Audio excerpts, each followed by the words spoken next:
আমি দিন ভিখারি পারের কড়ি ফেলাইছি হারাইয়া।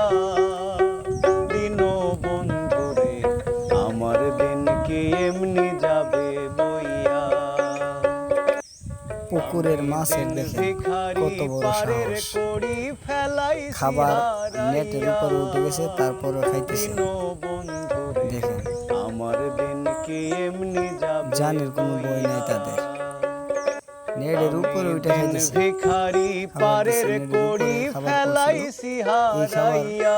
নেটের উপরে উঠে উঠে খাইতেছে। বন্ধুরে আমার দিন কি এমনি যাবে বইয়া। আমি দিন ভিখারি পারের কড়ি ফেলাইছি হারাইয়া।